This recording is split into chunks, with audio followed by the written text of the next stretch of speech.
Alors, on va résoudre un exercice de mécanique quantique sur la fonction d'onde en représentation-impulsion. Alors, cet exercice est la continuité du précédent. Maintenant, il est relativement indépendant, donc vous pouvez suivre cette vidéo sans avoir vu la vidéo précédente. Bon. Donc, fonction d'onde en représentation-impulsion. À une dimension, la base des ondes planes, donc représentée par les quêtes psi de P, est définie pour P réel par les fonctions psi P de x est égal au produit scalaire de x par psi p, on dit du bras x par le 4 psi p, donc est égal à 1 sur racine de 2 pi h bar exponentielle ipx sur h bar. On donne l'expression suivante de la distribution de Dirac. Donc le Dirac en x est égal à 1 sur 2 pi intégrale sur r de dk exponentielle ikx, qui sera utile dans l'exercice. Donc on nous demande d'abord de savoir si les fonctions psi p sont normalisées, et ensuite de montrer qu'elles forment une base orthogonale. Donc on va démarrer par là. Donc première remarque, l'ensemble des psi p pour p décrit en R est un nombre infini non dénombrable. Euh, D'accord. Donc psi p de x est donc ce produit scalaire de x par psi p qu'on a défini comme étant 1 sur p sur racine de 2 pi h bar la constante de Planck réduite, exponentielle ipx sur h bar. Donc psi p de x est une psi p en fait une forme linéaire non continue. Et bon, on va définir un bras généralisé. Donc psi p n'appartient pas à notre espace de Hilbert L2 de R qui est l'ensemble des fonctions de carré sommables. En effet, effectivement, psi p n'est pas de carré sommable, puisque si on intègre le module de psi p de psi de x au carré, donc si on fait le produit scalaire de psi p par lui-même, donc c'est égal à l'intégrale de moins l'infini à plus l'infini de psi étoile psi de x dx, on dit du module de psi de x au carré. Donc on remplace et on a donc du 1 sur racine de 2 pi h bar par 1 sur racine de 2 pi h bar, donc 1 sur 2 pi h bar. Psi de x, psi étoile, donc on prend le complexe conjugué, on a l'exponentielle qui se neutralise, puisque on a exponentielle ipx sur h bar fois exponentielle moins ipx sur h bar, exponentielle 0 c'est 1. Autrement dit, on intègre donc sur R une constante, et bien évidemment, cette intégrale diverge, donc elle ne converge pas. Donc si P n'est pas de carré sommable et n'est pas normalisable. En ce sens, le quête si P n'appartient pas à notre espace de Hilbert, qui est L2 de R, l'ensemble des fonctions de carré sommable. Donc on rappelle ici que le produit scalaire donc du bras généralisé psi P par le quête psi représente en fait la forme linéaire qui, appliquée à un élément de l'espace donné, de l'espace de Hilbert, donc de l'ensemble des fonctions de carré sommable, nous donne la valeur de sa transformée de Fourier en P, autrement dit psi tilde de P. Et donc on écrira que le produit scalaire en fait entre le bras généralisé psi P et le quête phi est égal à psi tilde de P, donc la transformée de Fourier généralisée, qui est ici définie. Voilà, je pense qu'on a répondu à la première question. Donc les psi P ne sont pas normalisés, donc montrer qu'elles forment une base orthogonale. Alors, donc une base d'un espace vectoriel, c'est un ensemble d'éléments de l'espace vectoriel sur lequel on peut décomposer de façon unique tout élément de notre espace vectoriel. Ici, de façon évidente, donc la base, l'ensemble des quêtes psi p n'appartient pas à notre espace vectoriel, mais on définit une base généralisée. Donc le quête psi va appartenir à notre espace de Hilbert, qui est l'ensemble des fonctions de carré sommable. Donc n'importe quelle quête psi va pouvoir s'écrire dans son développement sur les quêtes psi p de façon unique. Et c'est en ce sens qu'on va considérer que l'ensemble des quêtes psi p est une base généralisée. Donc si on fait le produit scalaire du bras psi p' par le quête psi p, on va donc obtenir l'intégrale de moins l'infini. Donc c'est le produit scalaire défini au sens hermitien, hein, donc l'intégrale donc sur R de psi p et prime étoile de x par psi p de x dx, donc c'est l'intégrale de moins l'infini à plus l'infini de 1 sur 2 pi h bar, donc psi p', donc on va avoir du exponentiel moins ip', x sur h bar, et psi p donc de l'exponentielle plus ip x sur h bar, donc on le met sous la forme, sous l'exponentielle de l'exponentielle ip moins p' x sur h bar dx.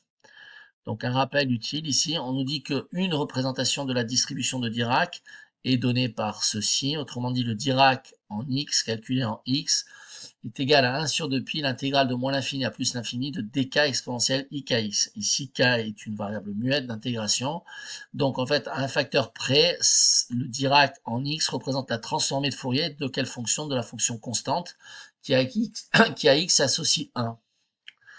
Donc, ou en changeant les variables, on peut écrire donc delta k qui vaut 1 sur 2 pi intégrale de moins l'infini à plus l'infini dk exponentielle ikx. Donc on fait un changement de variable en posant grand X égale x sur h bar, d'où la différentielle de grand X est égale à 1 sur h bar différentielle de x. Et à ce moment-là, notre produit scalaire, donc du quête généralisé psi p par le bras généralisé psi p', va s'écrire sous la forme 1 sur 2 pi l'intégrale de moins l'infini à plus l'infini de exponentielle ip moins p', grand X, dx. Et là, on reconnaît quoi par rapport à la définition donc de la représentation de la distribution du Dirac delta de x? Mais en fait, ça, cette intégrale, ce n'est rien d'autre que delta de p moins p'. Ok? Donc, on peut clairement dire que le produit scalaire, donc défini au sens hermitien du terme, dans un espace de Hilbert entre le bras généralisé psi p' et le quête généralisé psi p, le quête psi p, donc vaut 1 sur 2 pi intégrale de moins l'infini à plus l'infini de l'exponentielle ip moins p' grand X di grand X, et ce n'est rien d'autre que la distribution delta de p moins p'. C'est donc en ce sens que l'on peut parler pour l'ensemble des quêtes psi p d'une base orthogonale. Donc par définition, on dira que l'ensemble des psi p est orthogonal par similitude avec l'orthogonalité dans une base réelle. Mais voilà, mais l'ensemble des psi p n'appartient pas à notre espace vectoriel. Cependant, on peut avoir une décomposition unique de tout élément de l'espace vectoriel sous cette sur cette base, cette base psi p en fait. Voilà. Donc le bras généralisé, donc psi p', appliqué au quête généralisé psi p, donne la distribution delta de p moins p'. Alors maintenant la question c'est montrer que p chapeau appliqué au quête psi p est égal à p fois le quête psi p. Donc en raisonnant en représentation position, où p chapeau, qui est l'opérateur impulsion aussi, donc agit sur une fonction d'onde comme moins ih bar, la dérivée par rapport à x. Alors bon, déjà, p bar psi p égale p psi p, donc ça veut donc dire que le vecteur psi p est un vecteur propre de l'opérateur p chapeau pour la valeur propre p. Ok? Donc effectivement, c'est ce que j'écris ici. Donc cette notation de Dirac nous dit directement que P est une valeur propre de l'opérateur impulsion dont un vecteur propre associé est psi p. Ok, donc je vous rappelle, pas dans ma vidéo précédente, j'avais défini en fait. Bon, l'opérateur, en fait, l'opérateur P chapeau n'est pas défini tout de suite en tant que l'opérateur impulsion, mais au départ, il est défini comme l'opérateur infinitésimal de translation suivant dx pour un espace de dimension 1, enfin, suivant dx, et on définit donc T chapeau de dx comme étant l'identité moins idx sur h bar fois P chapeau. Donc ici, on va se mettre en représentation x, c'est-à-dire en représentation de position. Et on nous rappelle que donc l'opérateur P chapeau appliqué au quête psi en représentation x, donc sous la forme P chapeau moyenné entre le bras x et le quête psi, est égal à moins ih bar, la dérivée partielle, donc par rapport à x, du produit scalaire entre x et psi, mais x scalaire psi n'est rien d'autre que psi de x par définition. Effectivement, donc là on a bien donc l'action de P chapeau appliquée au quête psi, donne une nouvelle fonction, cette nouvelle fonction c'est la fonction P chapeau psi, et quand on évalue cette fonction au point x, on trouve moins ih bar, la dérivée partielle par rapport à x. Donc nous, ce que l'on va regarder, ce qu'on va faire, c'est on va regarder le développement en fait des quêtes psi sur la base généralisée des bras x. Donc on applique donc quel que soit le vecteur psi, on a donc l'opérateur p chapeau appliqué aux quêtes psi en représentation x et vaut moins ih bar, la dérivée partielle par rapport à x du produit scalaire entre x et psi. Ainsi, pour un quête psi qui est égal à, si on remplace, donc effectivement, donc cette relation elle est vraie, quel que soit le quête psi, donc on peut prendre a fortiori les quêtes qui nous intéressent, donc qui constitueront notre base généralisée. Donc on va prendre que le quête psi c'est égal au quête psi p, et cette égalité donc va s'écrire donc l'opérateur p chapeau appliqué au quête psi p en représentation x, d'accord, va être égal à moins i h bar, la dérivée partielle par rapport à x, de quoi? De psi p donc qui a été défini donc précédemment, donc c'est tout l'objet de l'énoncé.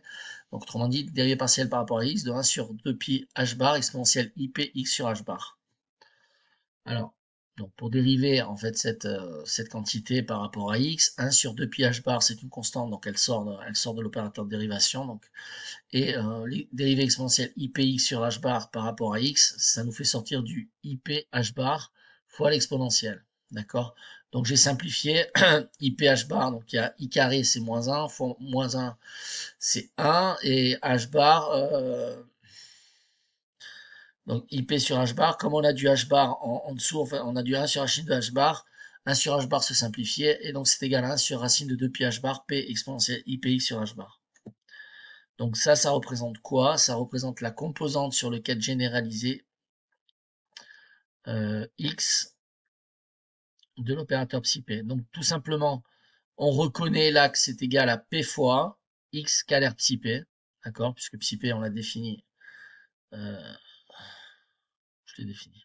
Voilà, psi P on l'a défini au tout début de l'énoncé, donc 1 sur racine de 2 pi h bar exponentielle ip x sur h bar, c'est x scalaire psi P, et il y a un préfacteur P donc qui intervient, n'est-ce pas, que l'on voit ici, donc c'est P x scalaire psi P. Et ceci est vrai bien évidemment quel que soit le bras x, quel que soit le quête x. Autrement dit, P chapeau, l'opérateur P chapeau appliqué au quête psi P nous donne bien P fois le quête psi P. On a donc démontré l'égalité qui nous était demandée dans l'énoncé. Donc on retiendra bien que le vecteur psi P est un vecteur propre de l'opérateur P chapeau qui sera donc par la suite l'opérateur impulsion pour quelle valeur? Pour une valeur propre bien définie qui est P. Alors, on peut passer à la question D. On nous demande de calculer la valeur moyenne de l'impulsion P chapeau dans l'état du quête psi P. Alors, la valeur moyenne de P chapeau dans l'état du quête psi P. Donc, a priori, on ne peut pas être dans l'état psi P. Pourquoi? Parce que psi P n'appartient pas à l'espace des états, mais le quête psi P peut servir pour décomposer n'importe quel autre état. Donc, il n'y a pas d'état psi P en soi, mais un quête généralisé psi P. Si le système se trouvait dans cet état-là, le quête psi P, ce qui est impossible, mais on peut s'en rapprocher d'aussi près que l'on veut. Donc, quelle serait la valeur de l'impulsion, c'est-à-dire de l'opérateur P chapeau, qu'on trouverait si on faisait une mesure donc de cette impulsion? Comme le quête psi P en fait est un vecteur propre de l'opérateur P chapeau, alors dans cet état, à cet état en fait psi P, on va lui correspondre une valeur bien définie pour l'opérateur P chapeau qui est précisément la valeur propre P. Donc en moyenne, on peut écrire ceci. Même si quelque part peut-être un abus d'écriture, que la valeur moyenne de l'opérateur P chapeau pour un système qui est dans l'état psi P est égal à P. Bon, c'est un peu un abus d'écriture puisque ceci est obtenu dans 100% des cas, puisque P est la valeur définie, et puis, puisque P est valeur propre pour justement le vecteur propre P chapeau de l'opérateur P chapeau. Bon, donc a fortiori, en valeur moyenne, on obtient ça. Je vous rappelle comment on calcule la valeur moyenne d'un opérateur par rapport à un état, ça c'est du cours de mécanique quantique. Donc, par définition même, si on veut calculer la valeur moyenne de l'opérateur G chapeau, donc pour un système qui est dans l'état du quête psi P, eh ben, c'est tout simplement l'évaluation de l'opérateur G chapeau appliqué au quête psi en représentation psi, qu'on divise par la norme de psi si psi n'est pas normalisé. Ok? Bon, donc ici, qu'est-ce qu'on aura? On aura que la valeur moyenne de notre opérateur P chapeau dans l'état du quête psi P, donc va être égal à l'opérateur P chapeau appliqué au quête psi P en représentation psi P qu'on divise par la norme de psi P, donc qui est égal au produit par la norme qui est égal à psi P scalaire psi P. Donc quelque part cette expression n'a aucun sens puisqu'on divise par quelque chose On a bien vu qu'on a calculé au tout début de l'énoncé en fait une intégrale. On a vu que ce terme-là était divergent, d'accord? Donc on n'a pas une convergence d'intégrale, c'est comme si on divisait par 0. Mais on peut dire que quelque part, comme psi p scalaire p chapeau scalaire psi p, c'est p fois psi p scalaire psi p, on peut avoir cet abus d'écriture et on peut admettre que ça se simplifie. On retrouve bien que effectivement la valeur moyenne de l'opérateur p chapeau pour le vecteur propre psi p, c'est la valeur propre p. Donc effectivement, lorsque le système est dans un état qui est un vecteur propre pour une certaine valeur propre d'un opérateur, la valeur moyenne des valeurs obtenues lorsqu'on mesure la grandeur physique associée, c'est la valeur propre en question. Donc rigoureusement, les psi p, les 4 psi p correspondent à des états bien définis de l'impulsion. Alors, question E maintenant. Donc on considère un état psi. On nous demande de montrer que décomposer notre état psi dans la base des ondes planes va conduire à une valeur donc de psi de x qui vaut 1 sur racine de 2 pi h bar, l'intégrale, donc l'intégrale sur r, des dp psi tilde de p fois l'exponentielle de ipx sur h bar, donc qui est la transformée de Fourier inverse de psi de x. Donc allons-y. Alors, effectivement, on a quelque part une décomposition du 4 psi sur la base des psi p.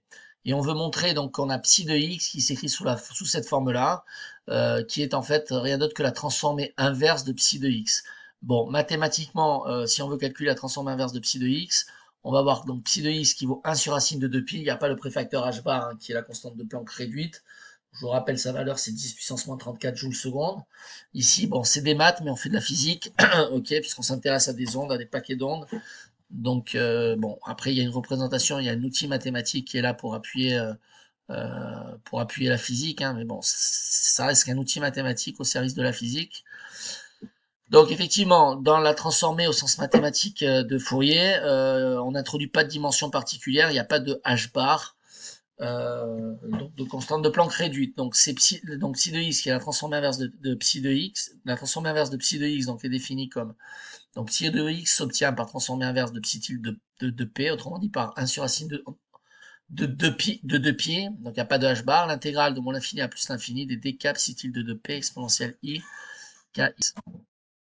Alors donc effectivement avec P qui est égal à h bar k, donc h bar la constante de Planck réduite et k le vecteur d'onde, on peut considérer l'ensemble des quêtes EI pour I décrivant grand I, et on a une décomposition donc suivant la base des EI de notre espace vectoriel, notre espace de Hilbert. Et donc le quête psi peut s'écrire donc en décomposition suivant cette base comme une combinaison linéaire. Donc la somme pour I décrivant donc grand I des EI scalaires psi suivant le vecteur EI. Autrement dit, EI scalaire psi, c'est la composante de psi suivant le vecteur EI de base. Et donc, on va avoir que le quête psi va s'écrire la somme pour P décrivant grand R. Donc c'est une somme discrète mais non dénombrable, enfin dénombrable, somme discrète infinie. Donc des psi P scalaire psi suivant le vecteur, le quête psi P.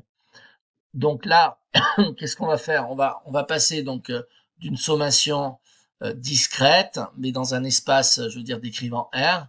Donc cette sommation sur R, en fait, c'est comme si on intégrait de manière continue, donc sur R, donc de moins l'infini à plus l'infini, dp.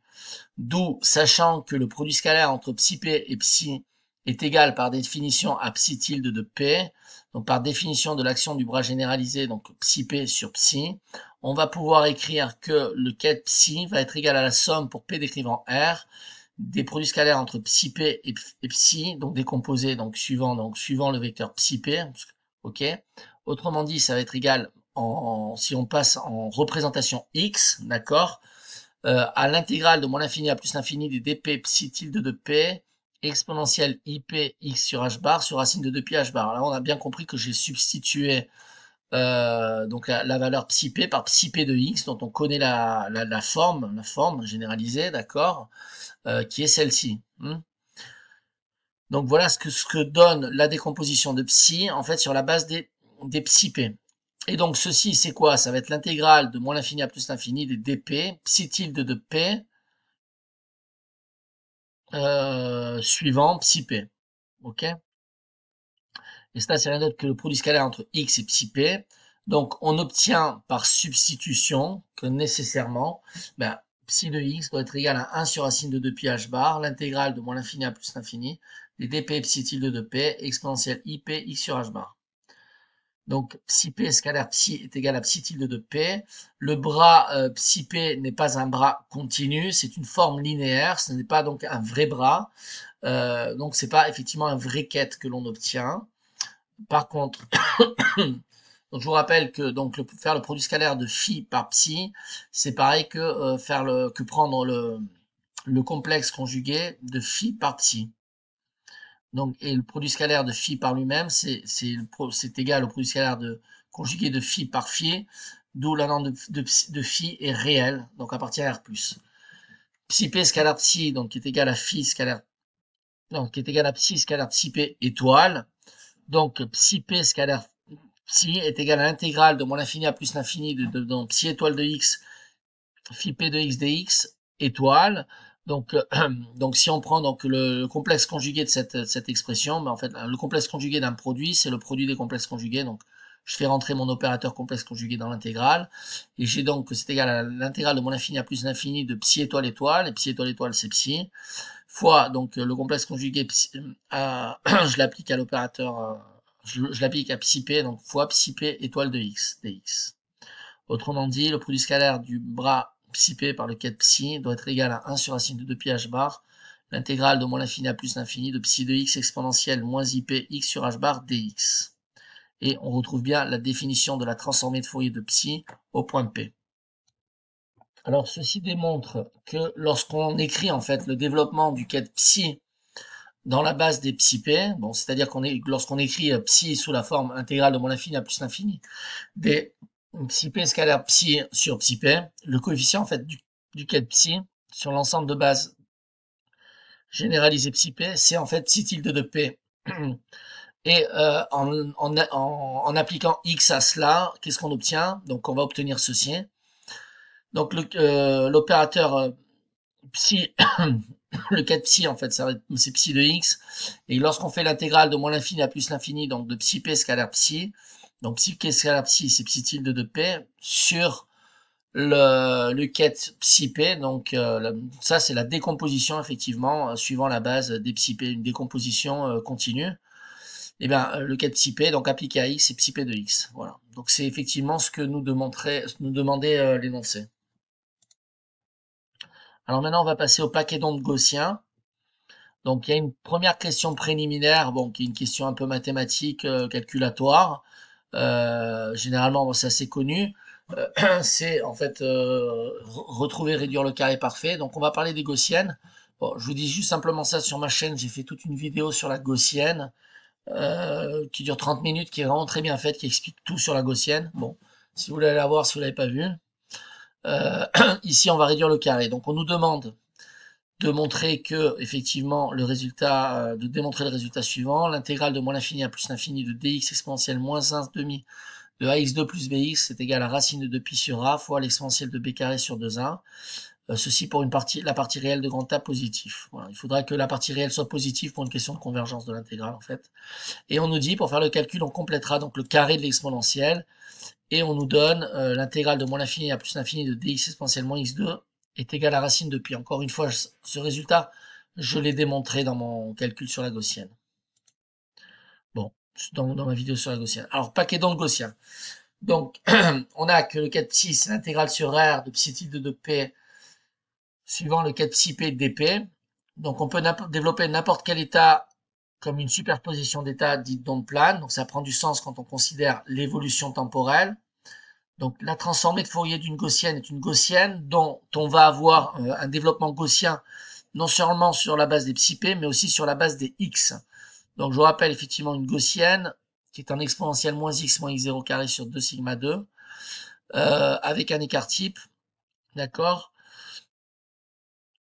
Donc effectivement, je vous ai dit dans la vidéo sur la gaussienne. Alors bon, c'est calculatoire, hein. Bon voilà, je vous détaille le calcul. Je pense que vous allez essayer de le chercher par Propre moyen. Bon, voilà, c'est une astuce. Utiliser les identités remarquables. Donc, cx plus d, le tout au carré, c'est c carré x carré plus 2c dx plus d carré. Donc, si je prends moins 1 demi de ax2 plus bx, c'est moins c carré x carré moins 2c dx moins d carré, je rajoute le d carré. Donc, on complète le carré, c'est ça qui veut dire compléter le carré. Si je prends c qui est égal à racine de a sur 2 et d qui est égal à moins b sur 2c, autrement dit moins b sur racine de 2a, d'où, en fait, on peut réécrire l'intégrale grand I, qui est l'intégrale de a sur r de exponentielle moins a fois x carré plus bx. On peut la réécrire sous la forme l'intégrale de moins l'infini à plus l'infini, exponentielle moins de racine de a sur 2x moins b sur racine de 2a au carré fois l'exponentielle de b carré sur 2a dx. À partir de là, une fois qu'on a réussi à écrire l'intégrale sous cette forme-là pour se ramener à l'intégrale que l'on nous donne, autrement dit l'intégrale sur r d'exponentielle moins x2 égale racine de pi, il faut avoir du x2 ici, donc on doit faire un changement de variable. Il y a un changement de variable élémentaire qui s'impose. C'est poser grand X égale racine de A sur 2X moins B sur 2A. Donc si on pose ceci, donc on va avoir la différentielle de grand X, ça va être racine de 2, racine de A sur 2, différentielle de petit x, et on a grand I qui va se mettre, je vais sortir de l'intégrale ce qu'il y a à sortir, hein, parce que c'est le préfacteur de la différentielle en fait. Donc, on va se mettre sous la forme racine de 2a, l'intégrale de moins l'infini à plus l'infini de l'exponentielle moins x2 dx. Autrement dit, on fait rentrer, tout ça c'est égal à racine de 2pi. Donc, c'est égal à racine de 2pi sur a, exponentielle de b carré sur 2a. Voilà. Il manque un terme ici, préfacteur, qui est ici en fait. I, c'est exponentielle b carré sur 2a fois ça. Vous avez compris. Alors, on peut faire maintenant le petit b. Donc, on considère une particule libre. On nous donne sa fonction d'onde à t égale 0. On nous dit qu'elle s'écrit sous la forme d'une gaussienne, qui est donc 1 sur 2pi a carré à puissance 1 quart fois exponentielle moins x2 sur 4 a carré. Donc ça, c'est la gaussienne, terme atténuatif, fois un facteur de phase, puisque c'est une exponentielle i quelque chose, donc c'est un facteur de phase, exponentielle i k0x. On nous demande de calculer la transformée de Fourier, donc psi tilde de k, qui est égal à 1 sur racine de 2pi fois l'intégrale de dx pi de x exponentielle moins i kx, 2 psi de x. De représenter psi tilde de k, quelle est sa forme, où se trouve le centre du paquet d'ondes. Ok. Alors, on a psi de x de 0 qui vaut 1 sur 2pi a carré puissance 1 quart fois l'exponentielle de moins x2 sur 4 a 2, donc ça c'est la gaussienne, fois l'exponentielle de i k0x, donc c'est une gaussienne qui est modulée par une phase proportionnelle à x avec un facteur k0. Donc ça c'est l'état de départ du système. On a donc le module de psi de x0 au carré, c'est la densité de probabilité de trouver ma particule au point x si on réalise une mesure.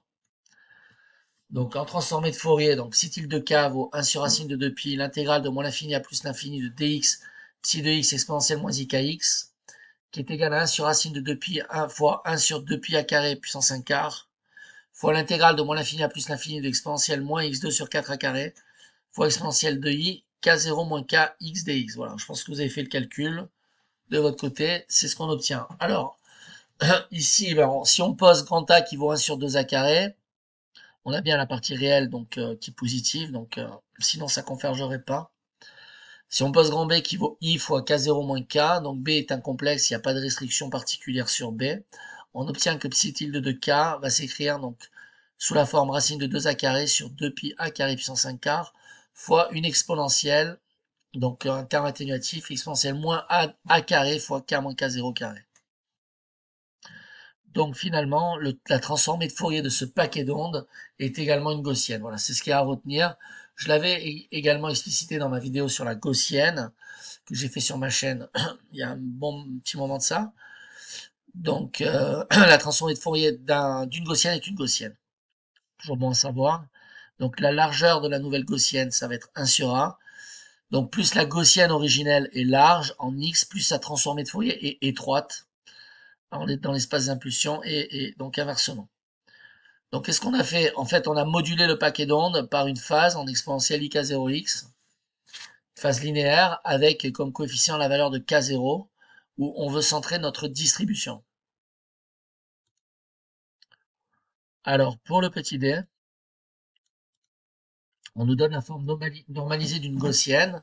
Donc on nous dit qu'une gaussienne est normalisée si elle est mise sous cette forme-là. Effectivement, c'est la forme de la gaussienne normalisée.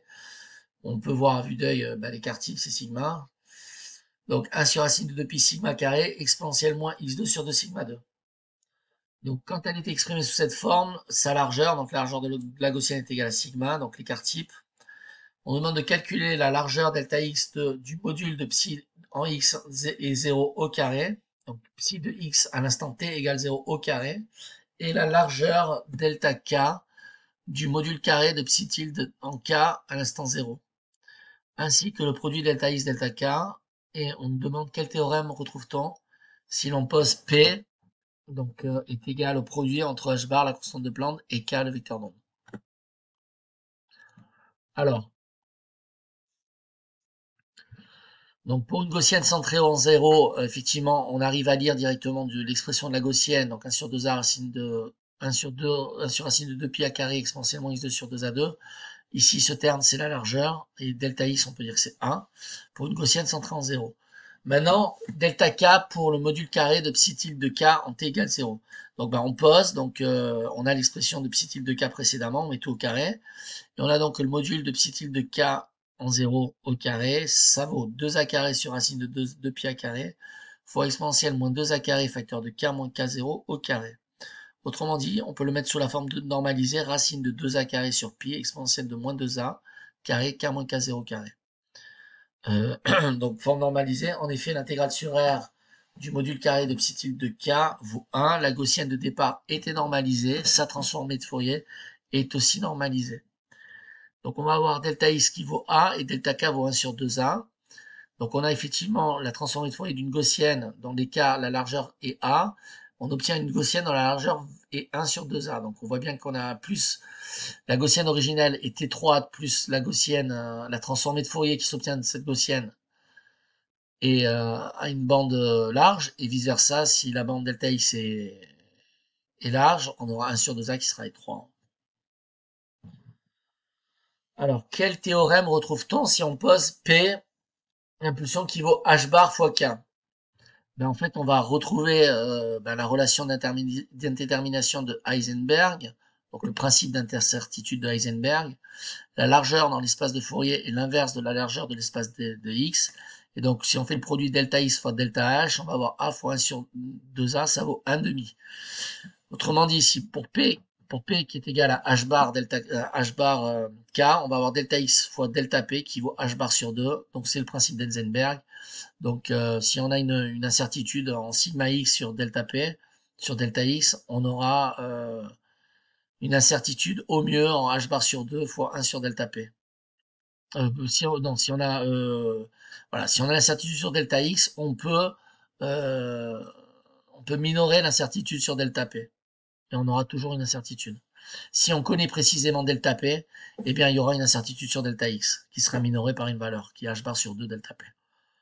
Donc on considère effectivement deux observables, H chapeau et B chapeau, et on s'intéresse à delta de H chapeau.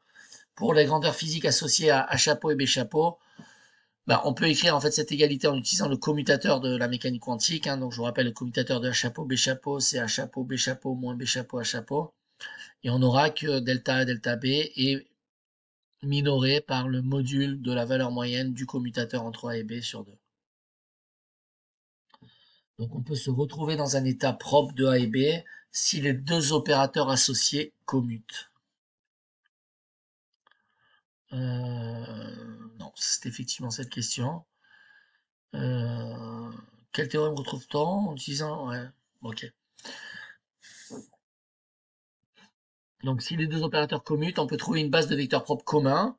Donc la valeur physique est bien définie associée à cet opérateur. Par contre, on voit que si les opérateurs ne commutent pas, on ne peut pas être à la fois dans un état bien défini de l'un et de l'autre. Il se peut qu'il y ait un état propre commun pour A et B, mais pas de base commune. Donc je vous rappelle que le commutateur entre l'opérateur impulsion et l'opérateur position, donc commutateur entre X chapeau et P chapeau, c'est IH bar fois l'identité. Et donc la valeur moyenne, donc en module, la valeur moyenne donc du commutateur entre X chapeau et P chapeau, c'est H bar, la constante de Planck réduite, 10-34 joules secondes. Et l'inégalité de Heisenberg, dans le cas de la gaussienne, s'écrit donc, dans le cas de la gaussienne, on a égalité ici en fait. La limite inférieure est atteinte de l'inégalité de Heisenberg. Donc c'est aussi ce qui fait la particularité des gaussiennes. Donc pour une gaussienne, on a delta x, donc l'incertitude sur la position multipliée par l'incertitude sur la vitesse, hein, puisque P c'est mv, donc m est constant, hein, pour la particule. Donc avoir une incertitude sur la position, c'est avoir une incertitude sur la vitesse, hein. C'est pour ça qu'on dit, on le présente dans la vulgarisation scientifique comme ceci, incertitude position vitesse. Mais bon, c'est incertitude position, incertitude impulsion, qui est minorée par h bar sur 2. Donc, dans le cas d'une gaussienne, on a delta x, delta p qui vaut h bar sur 2. La gaussienne réalise donc le plus petit produit des incertitudes que l'on puisse avoir. Voilà. Alors, question E maintenant. Donc, en utilisant la transformée de Fourier inverse, donc phi de x, il vaut 1 sur racine de 2pi et l'intégrale, donc sur R des dk psi type de k exponentielle ikx, on nous demande d'exprimer psi de x comme une superposition d'ondes planes.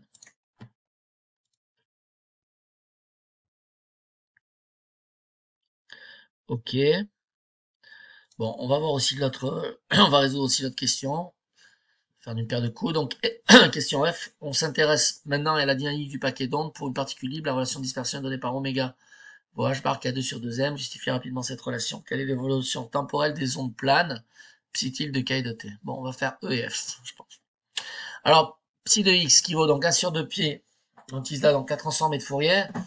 Intégrale de moins l'infini à plus l'infini de dk psi tilde de k exponentielle ikx. Mais psi tilde de 2k, on a vu précédemment que c'est égal à, enfin, se met sous la forme racine de 2a carré sur pi exponentielle moins a carré facteur donc de k moins k0 au carré, donc qui est la transformée de Fourier inverse ici. Donc si x en 0, je crois, hein, l'évolution, hein. Bon, en 0, vaut a sur pi, donc on sort a sur pi qui est un préfacteur, puisque le racine de 2pi fois le racine de pi, bon voilà, ça. Après simplification, on obtient que c'est égal à a sur pi. L'intégrale sur r de exponentielle moins a carré fois k moins k0 carré fois donc le facteur de module, de facteur de phase qui reste ici, de la transformée de Fourier, exponentielle ikx dk. Donc k étant la variable d'intégration, ok. On est dans l'espace du vecteur d'onde des impulsions. Alors, si p de x vaut 1 sur racine de 2pi h bar exponentielle ipx sur h bar, donc fonctions qui sont des fonctions propres de notre Hamiltonien. On a vu aussi quelles étaient fonctions propres de l'opérateur P chapeau, donc l'opérateur impulsion pour la valeur propre P. Pour une particule libre, le Hamiltonien vaut h bar qui vaut P chapeau carré sur 2m, donc il n'y a pas de potentiel pour une particule libre, puisque bon, une particule libre va être sans interaction avec ses voisines, on va dire. Et donc par conséquent, les fonctions propres de P chapeau sont également les fonctions propres de h bar, de h chapeau, puisque h chapeau vaut P chapeau carré sur 2m, ok. Donc psi P est aussi un vecteur propre de l'Hamiltonien, avec h bar appliqué à psi P vaut P carré sur 2m fois le quai de psi P. Autrement dit, c'est égal, bon, on remplace si P vaut hk, c'est égal à h carré, donc constante de Planck au carré, multiplié par le carré du vecteur d'onde, de la norme du vecteur d'onde, sur 2 fois la masse de la particule, donc c'est un facteur donc, qui est collinaire donc, au quai de psi P. Donc on voit bien que le quai de psi P est bien ici exprimé comme un vecteur propre de l'opérateur hamiltonien pour la valeur, pour la valeur propre associée h bar carré k2 sur 2m. Mais comme on sait que l'opérateur hamiltonien donc vaut en fait c'est du i h bar dérivé sur dt appliqué à la fonction psi. H bar c'est le générateur de l'évolution temporelle de notre fonction d'onde. Ok. On peut donc écrire en fait que psi p de x de t c'est psi p de x0 fois exponentielle moins i e sur h bar t. Et en appelant donc oméga qui vaut donc en mettant oméga sous la forme e sur h bar, d'ailleurs vous remarquerez que c'est homogène à une pulsation, puisque e c'est une énergie et h bar ce sont des joules secondes. Donc en fait on a bien oméga qui c'est des radians secondes moins 1, c'est homogène à des secondes moins 1. Donc c'est effectivement tout le concept de l'onde plane. On va obtenir donc une onde de la forme exponentielle ikx fois exponentielle moins i oméga t soit sous la forme exponentielle i facteur de kx moins oméga t, et effectivement, tout plan xy se déplace perpendiculairement. C'est une fonction qui est uniquement de x, et l'onde elle est plane puisqu'elle est la même dans tout plan y, z, d'accord? Donc la modulation de la phase d'onde, donc c'est une modulation en exponentielle i kx moins oméga t. On dit que l'onde est plane car elle ne dépend pas donc de x et y. Elle ne dépend pas de y et z. Pardon, j'ai mis x, mais c'est z. Donc le plan. Non, non, non. Oui. Elle dépend de x. Le vecteur d'onde, bon, il peut être sur k, mais effectivement, elle ne dépend pas de y et z. D'accord? Bon, c'est une onde qui se déplace dans les x croissants à la vitesse de phase Vf vitesse de phase qui vaut oméga sur k.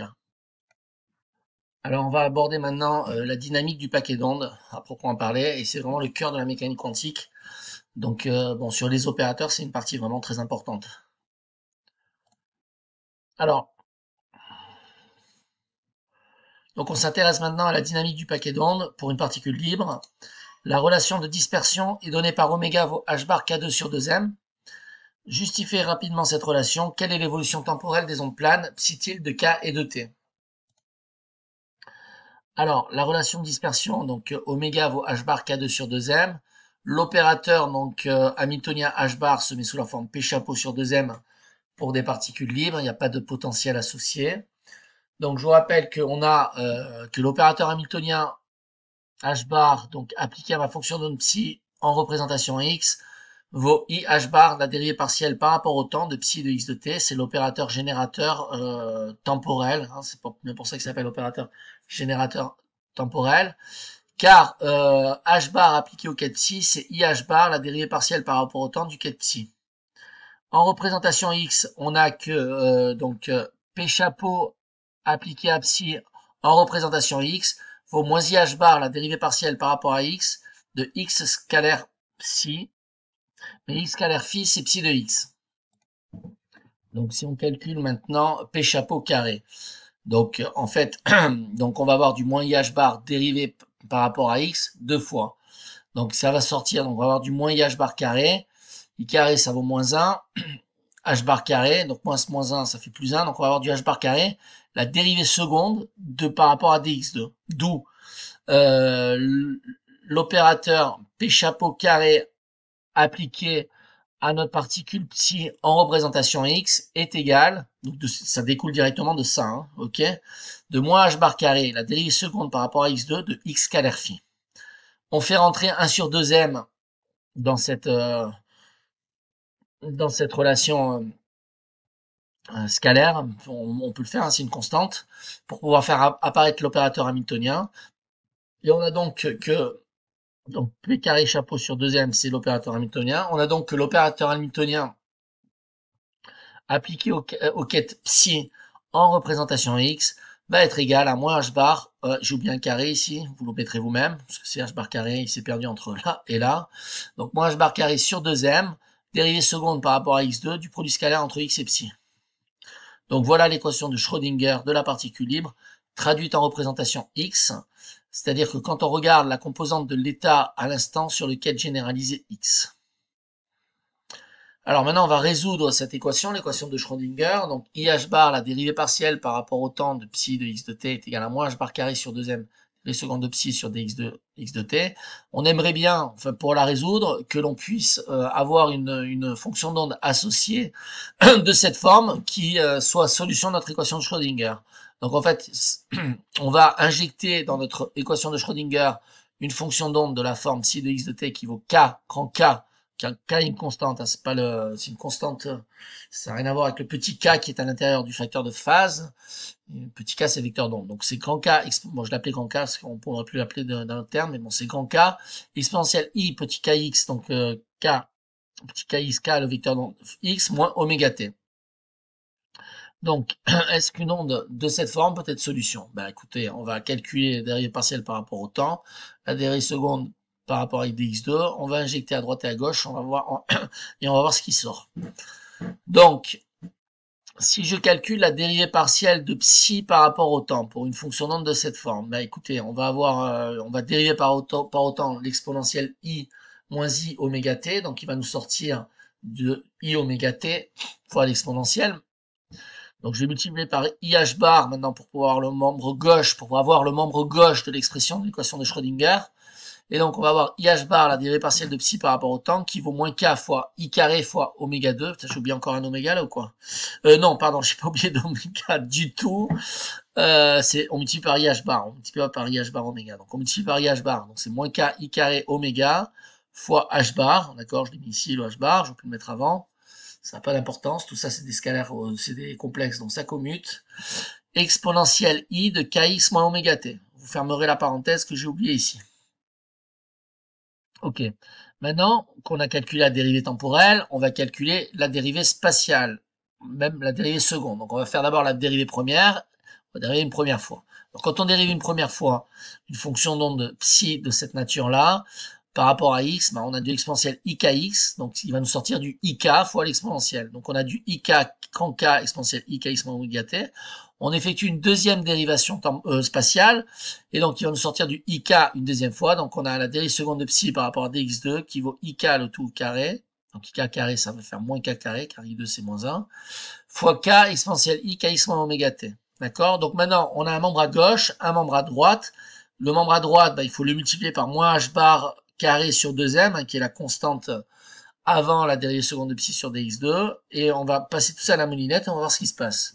Donc il faut que grand K oméga h bar exponentielle i de tout ce qu'il y a soit égal à plus h bar carré sur 2m, k carré, donc h bar constante de Planck, k vecteur d'onde, fois grand K, K c'est une constante, exponentielle i, donc on simplifie, donc il y a le grand K qui se simplifie à droite et à gauche, le facteur exponentiel simplifie, et finalement, il faut que h bar oméga soit égal à h bar carré, k2 sur 2m. Autrement dit, on simplifie aussi par un h bar, notre fonction d'onde de psi de la forme exponentielle moins i oméga t, qu'est-ce que j'ai fait?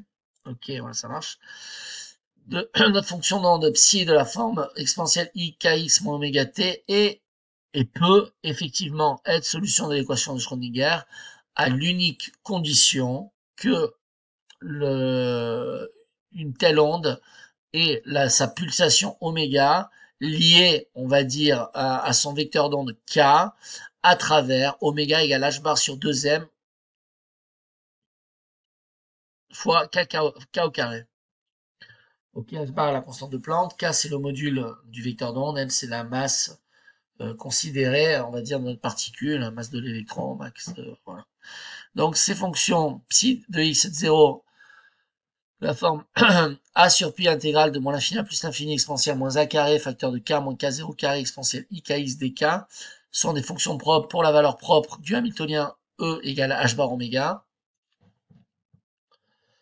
Et ces fonctions vont évoluer en psi de x de t sous la forme k exponentielle ikx moins oméga t, avec oméga et k qui sont reliés par cette relation. C'est l'unique possibilité pour notre système d'avoir une fonction d'onde de cette nature, solution de l'équation de Schrödinger. Autrement dit, on n'aura que le quai de psi en énergie, donc à l'instant t, sera égal à la valeur de notre système à l'instant initial, 0, multiplié par une exponentielle de moins i e sur h bar oméga. Autrement dit, sachant que IH bar d sur dt, c'est l'opérateur hamiltonien, on a h bar appliqué à psi égale grand E appliqué à psi. Donc ça, c'est l'équation fondamentale, je dirais aussi à retenir. Si le système est dans un état propre du hamiltonien, son évolution est quelque part triviale. Si le système n'est pas dans un état propre de l'hamiltonien, alors on le développe sur la base des états propres de l'hamiltonien et on utilise la linéarité pour pouvoir prévoir l'évolution du système. Alors, on va faire G et H en même temps et on terminera pour cet exercice de quantique. En déduire l'expression de la fonction dans la représentation, c'est pas la représentation, c'est la représentation de la position psi de x de t. On nous demande ensuite de calculer le module de psi de x de t au carré, de déduire que la fonction d'onde trouvée décrit une particule qui se déplace à la vitesse constante v égale h bar k0 sur m et qui a une distribution gaussienne autour de sa trajectoire dont la largeur à l'instant t vaut delta x de t semé sur la forme 1 racine de 1 plus h bar carré t2 sur 4m2 à 4. Alors allons-y. Bon, effectivement. Alors, donc psi de x de t donc, se met sous la forme a sur 2, a sur pi. Intégrale sur r de exponentielle moins a2, facteur de k2 moins k0 carré, exponentielle i kx moins oméga t dk. Donc ça, effectivement, ben, on a répondu à la question G. Maintenant, pour la question H, on s'intéresse au module de psi de x de t arrêt. Je vous rappelle que ce module au carré, ça représente la densité de probabilité de présence de notre particule à l'instant t autour de la position x, hein, d'accord. On a que nécessairement oméga, donc la pulsation de notre onde, de notre paquet d'ondes, est relié donc au module carré du vecteur d'onde par oméga égale h bar, constante de Planck réduite, fois k carré sur 2 fois la masse, soit psi de x de t qui est égal à a sur pi intégrale de moins l'infini à plus l'infini exponentielle moins a carré k moins k0 carré, multiplié exponentielle de ikx moins, j'ai remplacé la pulsation par sa valeur calculée réelle, hein, pour qu'on puisse avoir une solution à notre système. Donc moins h bar k2 sur 2m t dk. K étant la variable d'intégration, on intègre sur sur tous les vecteurs donc possibles. Donc, en fait, vous développez le calcul, vous obtenez ce terme-là. Donc, je vous laisse vraiment faire le calcul. Il faut utiliser le carré parfait de l'expression précédente. Donc, je suis pas détaillé, je vous ai mis le résultat. Donc, c'est simplement à développer, hein.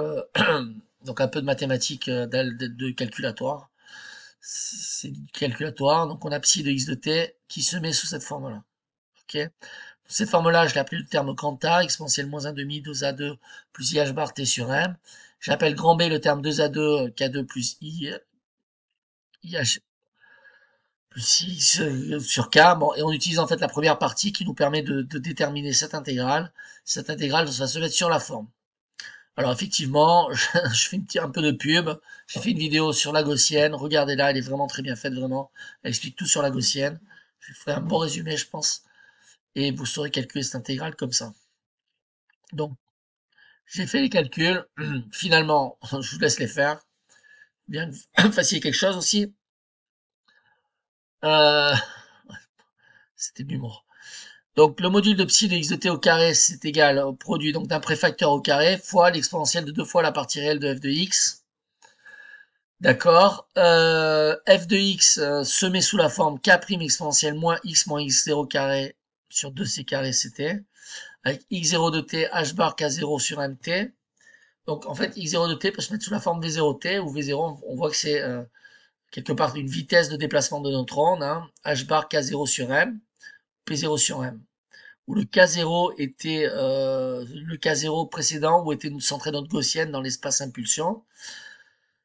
Et sigma t, on a l'écart type en fait de notre paquet d'ondes au cours du temps, donc se met sous la forme a facteur de 1 plus h bar carré t2 sur 4m2 à 4. Autrement dit, il semblerait que notre paquet d'ondes autour de sa position qui évolue à une vitesse constante semblerait avoir une largeur, en fait une évolution temporelle.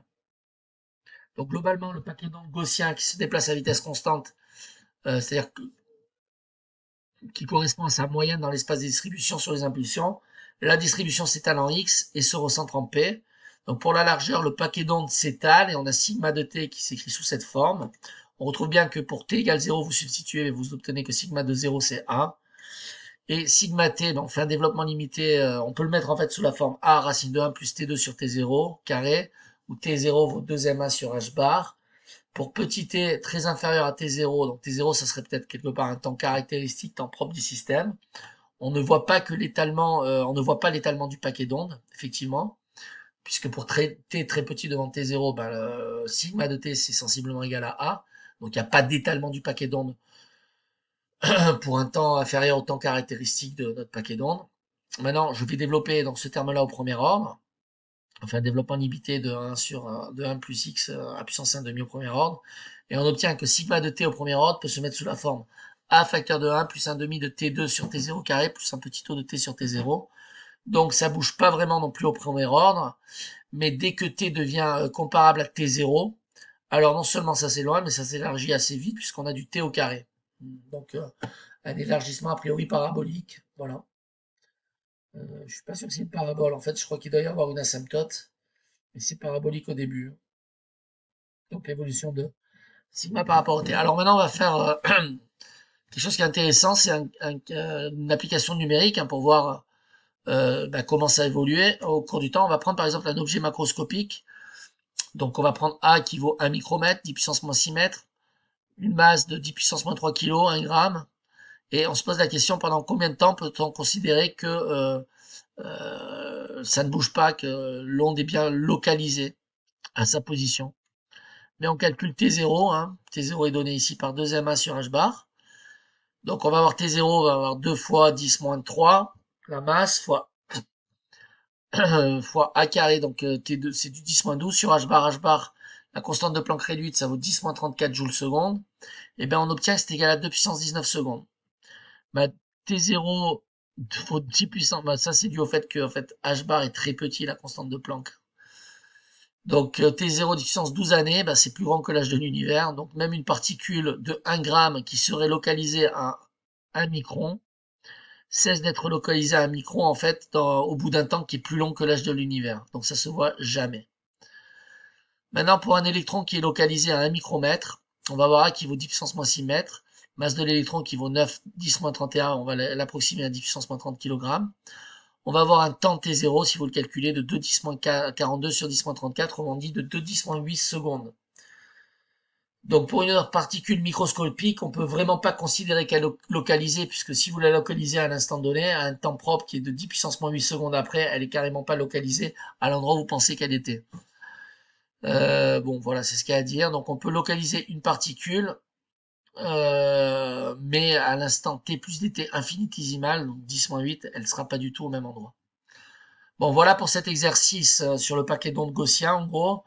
Euh, Cet aspect-là était, je pense, le plus important en mécanique quantique, puisque c'est les calculs de quantique qui servent dans des exercices, des examens, des partiels, des sujets de concours. Bon, voilà, donc je pense que on va s'arrêter là pour aujourd'hui.